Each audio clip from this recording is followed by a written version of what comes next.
Okay, up next guys, may question tayo from Kat Lemit po. Ate Kat, hello po. Hello, Ate Kat. Naka-mute pa po kayo. Ang hirap na sorry. Sorry, eto. There. Sorry, this question is for JC Alcantara because kanina sinabi mo na you're preparing for your singing career. So, what will make you differentiate with other singer-actors? Do you play any instruments? Pero nagpe-play naman po ako ng guitar, ukulele. And actually, hindi ko alam na may boses pala ako. Doon ko lang na-realize nung nandun ako sa recording and nakita ni Rox na grabe, kaya ko pala, marunong pala ako. Kaya hindi ko ma-explain eh. First single ko kasi ito, kaya salamat, meron pala akong magandang boses. So parang ano lang siya, kumbaga afterthought na lang siya when you were in showbiz, saka mo lang kinonsider na maging singer. Yes, pero kumakanta naman po ako, pero hindi naman po talaga like yung magaling na pakilig, parang ganun. Yan. Okay, thank pero you. Dati okay. nanalo po ako nung first year high school ako, nanalo ako ng singing contest. Siguro magaling pa ako nun dati. Title ako nun. Hindi ko nga rin na-expect na nanalo ako. Then ngayon may single na ako. Kaya salamat ako. Okay, so this is your perfect venue. Yes. This next question is for Gigi. Actually, phone in to kasi I know someone who watches your channel and she noticed na you're into Whitney Houston songs, yung mga birit and ballads. Plus you have you have Katy Perry, Sam Smith, more on pop and ballads. But would you like to explore more in other genres like fusion, mga reggaeton or something since you have a band? And sinong gusto mong makajam na from Star Magic? Of course, gusto ko pong venture sa iba pang genres. Actually, depende rin kasi siya sa projects and syempre yung future compositions ko and tsaka ng band ko. Tapos, gusto kong maka-jamming. Sa totoo lang po, si Glock 9 po, Glock 9. Kasi sobrang sobrang galing niyang mag-conceptualize kasi ng music, ng words niya. And at the same time, yung lyrics niya kasi nakakadala. Nakaka-affect siya ng maraming tao. Meron akong gusto nga i-cover. Sir Glock 9, pag nakikinig po kayo, yung nakaupo, subukan nyo namang tumayo at baka matanaw. Gusto ko yon. Gusto ko po siya i-cover. Sir Glock 9. Para po sa inyo yon. Wow, nice. Sana mangyari yun, Gigi. Sana Ria, po. can I just one last for Sak? Kasi your family name sounds familiar. Are you related to anyone from showbiz? Hindi po. Although, yung stepmom ko po, si Miss Rina Reyes. Okay. Yun lang po. So that's why commercial ka and then nag-acting ka na. Yes po, yes po. Okay, thank you everyone. Thank you, Ria. Thank you, Miss Tess. Thank you, Miss Kat. Gigi, grabe ka naman. Charot. God is fair. God is fair. Next, we have Von Belinario to ask a question. Thank you, Ria. Yung first question ko ay para kay Gigi. Hi, Gigi. Nako, Gigi. Hi po. Ayan ako, Gigi. Bukod dun sa trending performance mo nung Bakit Nga Ba Mahal Kita, no? Inabangan din ng fans mo yung naging number mo sa ASAP a few weeks ago. Na talaga ang daming natuwa na nakita ka sa ASAP natin to stage. Ito bang guesting mo? Masusundan pa to? Because the fans are nagka-clamor sila na magstay ka na, maging mainstay ka na rin sa ASAP with the other divas? Yeah, I hope so kasi gustong-gusto ko kasi talagang gusto ko talagang maging regular sa ASAP. Kwento ko lang po, kaya po ako napasok last live po sa ASAP. Gawa po ni Ate Regine Velasquez Alcacid. Kasi daw po, sinabi niya sa akin personally, I requested you for you to be here. Parang ako, kasi, grabe, sabi ko, yung matagal ko nang iniidolo. Nakaharap ko, nakausap ko.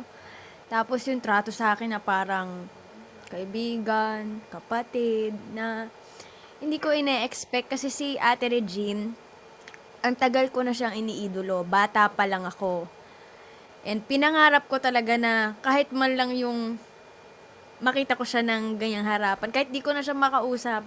Pero bakit ganon? Maraming salamat sa lahat ng nangyayari ngayon na hindi ko naman talaga ine-expect. So, thank you, Ate Regine. Yun na po.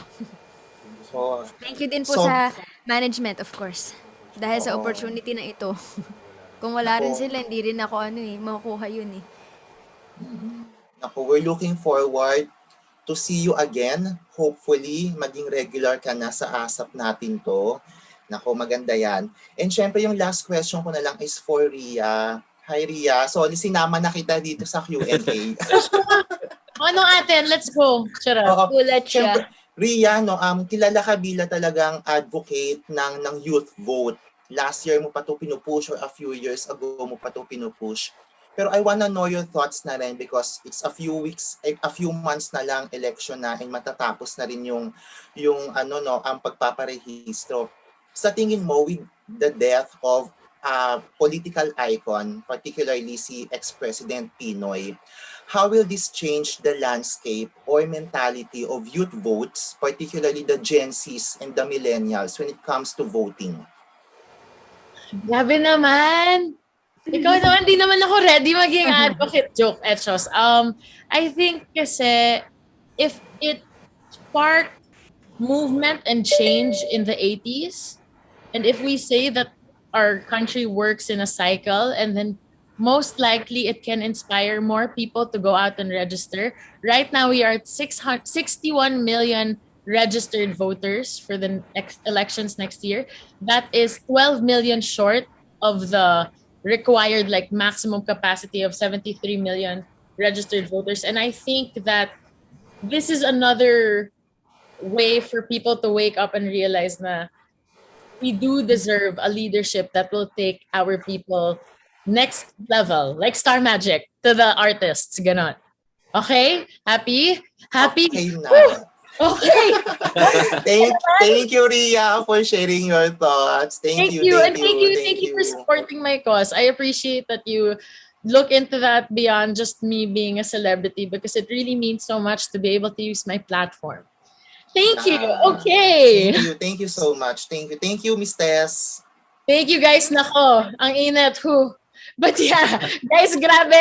Happy sharing the heat and light with you guys this afternoon. Thank you. And sobrang excited ako to see all your upcoming projects and upcoming moves with Star Magic. But before we let you guys go, Gigi, Zach, Shania, JC, Aljon, and Karina, any last words for this afternoon?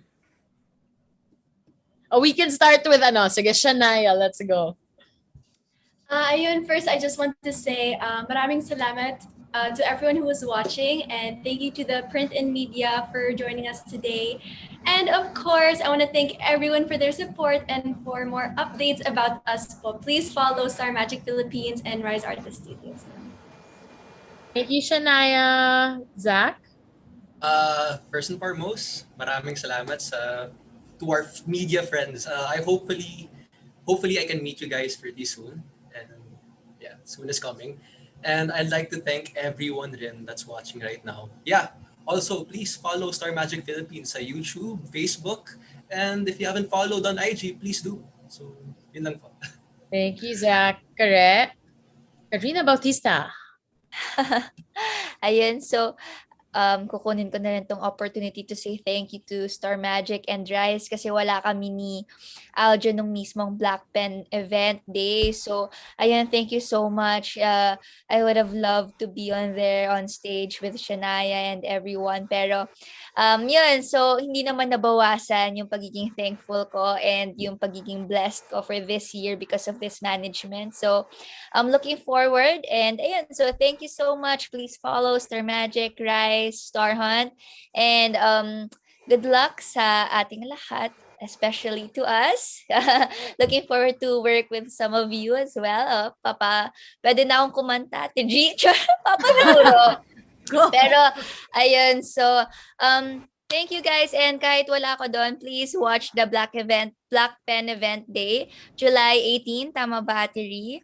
Yes. Ayun, so, abangan niyo yan. Thank you so much. Thank you, Kare. Aljon! Yan, thank you so much po. Of course, sa ating mga media friends, sa mga tumututok hanggang ngayon, nanonood sa atin live, at sa mga supporters din namin, syempre, pa-hashtag pa sila. Thank you so much sa Twitter party.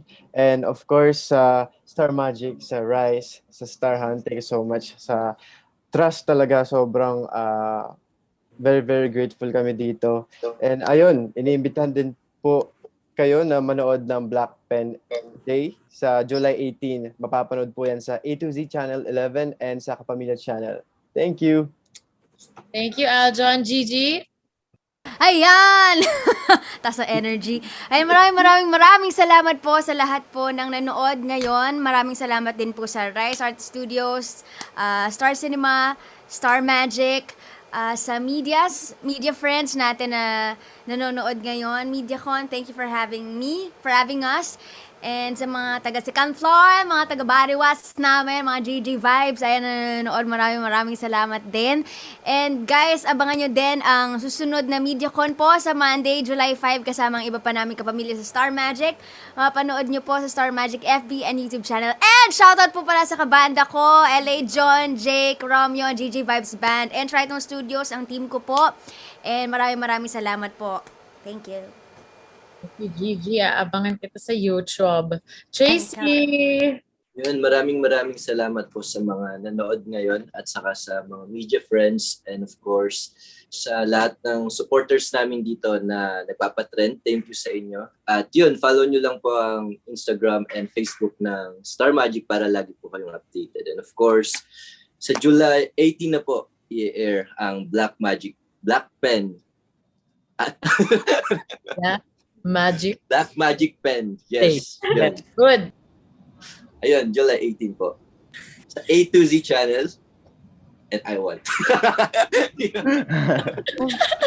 Salamat, Tracy. Thank you so much for joining us this afternoon. Shania, Zach, Karina, Aljon, Gigi, and JC. Ngayon naman, eto na, tawagin na natin ang mga Star Hunt alums who are now certified Star Magic artists. Bye-bye. First off, bye guys. See you later. Bye. See you around. Bye. See you soon. Congratulations once again. Ayan.